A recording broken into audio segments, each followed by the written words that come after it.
السلام علیکم ورحمۃ اللہ وبرکاتہ۔ جیسا کہ آپ لوگوں کو پتہ ہے کہ رمضان کا مہینہ جو ہے نا، یہ بڑا برکت والا اور فضیلت والا مہینہ ہوتا ہے۔ رمضان کے مہینے میں اللہ رب العزت جنت کی سیل لگاتا ہے۔ بڑی بڑی نیکیاں چٹکیوں میں آپ کما سکتے ہو۔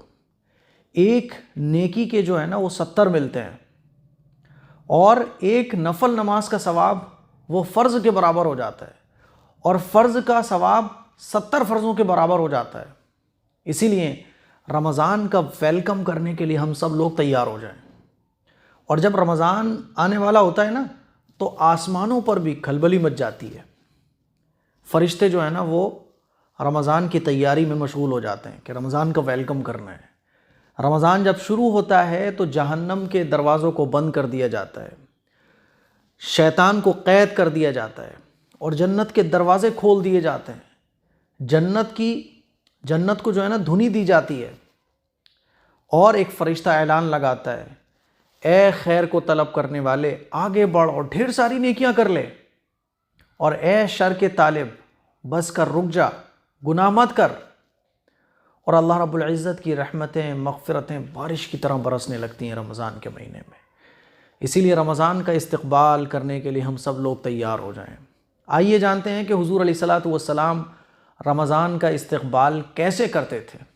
حدیث میں آتا ہے کہ حضور علیہ الصلاۃ والسلام 2 مہینے پہلے ہی رمضان کی تیاری شروع فرما دیتے تھے، اور ایک دعا مانگا کرتے تھے، اللہم بارک لنا فی رجب و شعبان وبلغنا رمضان، کہ اللہ ہمارے رجب اور شعبان کے مہینے میں اتنی برکت دے کہ ہم رمضان کو پالیں۔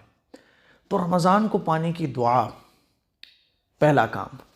اور حضور علیہ الصلاۃ والسلام رمضان کا مہینہ شروع ہونے سے کچھ دن پہلے نفلی روزے رکھنا بند کر دیتے تھے، رمضان کی تیاری، تاکہ جب رمضان کا مہینہ شروع ہو تو ہم پورے طریقے سے فٹ ہوں۔ اسی لیے علماء نے لکھا ہے کہ رمضان کا مہینہ شروع ہونے سے 3 دن پہلے کم سے کم روزے رکھنا بند کر دیے جائیں، نفلی روزے بند بالکل۔ باقی اللہ نے آپ کو جیسی صحت دی ہے، جیسی تندرستی دی ہے، اس کے حساب سے آپ رمضان کا مہینہ شروع ہونے سے پہلے ہی نفلی روزے رکھنا بند کر دو، تاکہ رمضان کا مہینہ جب شروع ہو تو ہم مکمل طور پر فٹ ہو رمضان کے مہینے میں۔ یہ دوسرا کام۔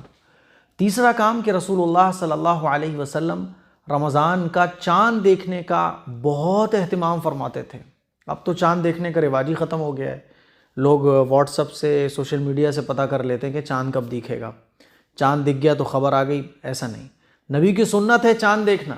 اسی لیے رمضان کا چاند دیکھو، جیسے ہی 29 تاریخ ہو جائے چاند دیکھنے کے لیے چھت پر چڑھو یا اونچی جگہ پر چڑھو، دوربین کے ذریعے چاند دیکھو، یہ نبی کی سنت ہے۔ اور چاند دیکھنے کی جو دعا ہے نا، وہ دعا کو پڑھو۔ حضور علیہ الصلاۃ والسلام چاند دیکھنے کا اہتمام فرماتے تھے۔ چوتھا کام کہ جب رمضان کا مہینہ شروع ہونے والا ہو تو رمضان کے بارے میں پڑھو، رمضان کے بارے میں اپنے بچوں کو بتاؤ، اپنی فیملی کو بتاؤ کہ رمضان کی کیا فضیلت ہے۔ رمضان کے اندر قرآن مجید نازل ہوا، رمضان کے روزے ہر مسلمان پر فرض ہیں، رمضان کی فضیلت، رمضان کے مسائل ہے نا، رمضان کے اندر ہمیں کون کون سی عبادتیں کرنا چاہیے، یہ ساری چیزیں خود بھی پڑھو اور اپنے بچوں کو بھی پڑھاؤ یا اپنے بچوں کو سکھاؤ۔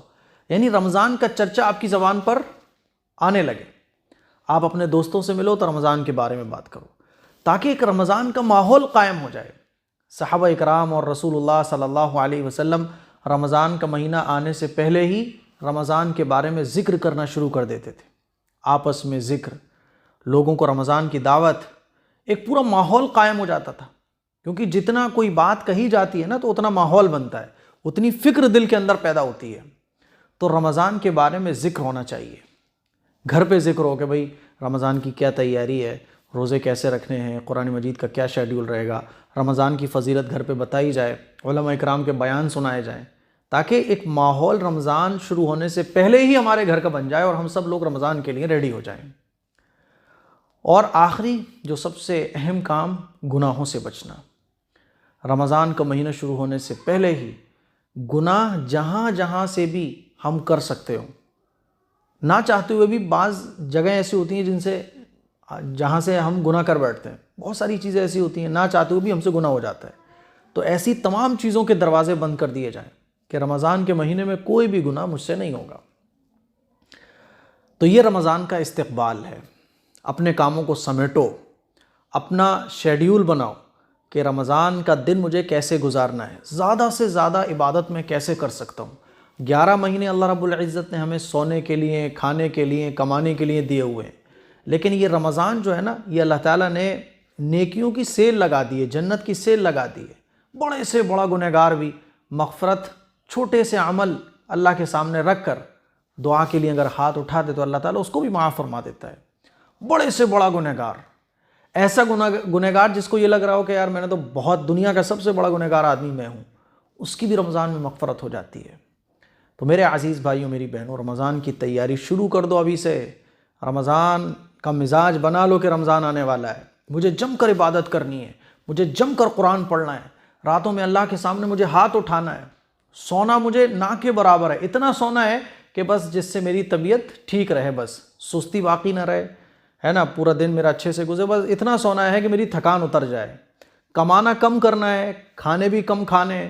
عام طور پر کیا ہوتا ہے کہ خواتین جو ہے نا کچن میں ہی گھسی رہتی ہیں، دوپہر سے جو کچن میں گھستی ہیں نا، تو یہ ڈش بنانی ہے، وہ ڈش بنانی ہے، دسترخوان پہ یہ سجانا ہے، وہ سجانا ہے، پورا دن کھانے پکانے میں ہمارا نکل جائے تو یہ بڑے افسوس کی بات ہے۔ کھانے کے لیے 11 مہینے اللہ تعالیٰ نے دے رکھے ہیں، رمضان کا مہینہ تو عبادت کے لیے ہے۔ کھانا کم کر دو، کمانا کم کر دو، رمضان عبادت، صرف اور صرف عبادت۔ تو یہ رمضان عبادت کا مہینہ آ رہا ہے، اس کے ویلکم کے لیے کیا آپ تیار ہیں؟ کامنٹ کر کے ضرور بتائیے گا۔ السلام علیکم ورحمۃ اللہ وبرکاتہ۔